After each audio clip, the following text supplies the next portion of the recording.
49 fertility centre మీకు అందిస్తుంది కేవలం 899 రూపాయలకి ఫర్టిలిటీ అసెస్మెంట్ ప్యాకేజ్. ఇలా గుర్తుపెట్టుకుంటే ఆడోళ్ళు మొదలు సమానం లేకుండా ఇద్దరు కూడా ఇదే విధంగా కుటుంబాలను జీవితాలు నాశనం చేసుకోవడం తప్ప ఏం లేదండి.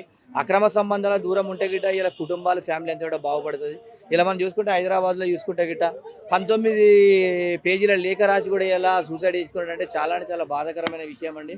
ఎందుకంటే చూసుకుంటే గిట్ట తన భార్యకు ఇద్దరు బాయ్ ఫ్రెండ్లను మెయింటైన్ చేస్తుందని చెప్పేసి మనోవేదంతో ఇలా చనిపోవడం అంటే చాలా విషయం. ఇలా గుర్తుపెట్టుకోండి, ఇలా భర్త చచ్చిపోతే ఎవరైనా కూడా ఇలా కుటుంబం మొత్తం నాశనం అవుతుంది. ఇలా నేను ఎవరు ఇలా భర్త నువ్వు ఎవరు చచ్చిపోతే నేను దగ్గరికి ఎవరు రాణిస్తారు? ఇలా మీ పిల్లల పరిస్థితి ఏంది? ఇలా ఏదైనా కూడా చిన్న పాటి తప్పుల వల్లనే ఇలా కుటుంబాలు మొత్తం నాశనం అయ్యేటట్టుగా అనిపిస్తుంది. అదే అండి, అసలు ప్రభుత్వం అంటే భయం లేకపోవడము, అసలు విలువలు బంధుత్వాలు అనేవి విలువలు లేకపోవడం వల్ల అక్రమ సంబంధాలకు అలవాటు పడి ఇలా కుటుంబాల జీవితాలు నాశనం చేసుకుంటారు. ఇలా అదేవిధంగా గుర్తుపెట్టుకోవాలి, ఇలా ఇలాంటి అక్రమ సంబంధాలు కానీ ఇతరుల కోసం ఇవాళ కుటుంబాన్ని ఇలా నాశనం చేసుకుంటే భవిష్యత్తు రోజులలో చాలా ఇబ్బందికరమైన పరిస్థితి కనబడితే ఇవాళ. ఎందుకంటే ఇప్పుడు ఇలా మహిళలు కూడా అదే విధంగా ఉన్నారు. మహిళలు భర్తల్ని చంపడము, భర్తలు భార్యలు చంపడము.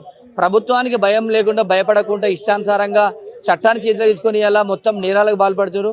ఇలాంటి ప్రభుత్వం కూడా కఠినంగా ఉండి ఇలాంటి చేసే వాళ్ళను కఠినంగా శిక్షించి బయటికి రాకుండా చేయాలని చెప్పి తెలియజేస్తున్నాం.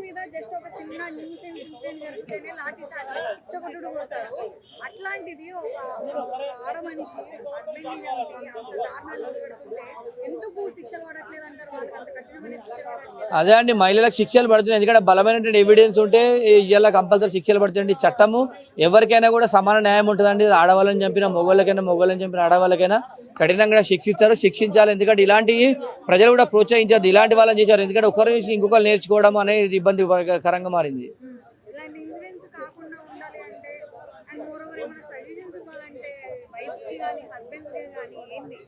కొత్తగా పరిచయం అయిన వాళ్ళు అందరికీ కొత్తగా పరిచయం అయిన మాత్రాన ఏదో పెడతారు, ఏదో ఇస్తారని చెప్పేసుకొని మీ కుటుంబాల జీవితాలు నాశనం చేసుకుంటే గిట్ట మీ పిల్లలకు మీ కుటుంబం మాత్రము సర్వనాశనం అవుతుంది. ఏదైనా కూడా ఇతరులతో రిలేషన్షిప్ దూరం ఉండి భార్యాభర్తలు అన్యోన్యంగా ఉంటే బాగుంటుందని చెప్పి తెలియజేస్తుంది.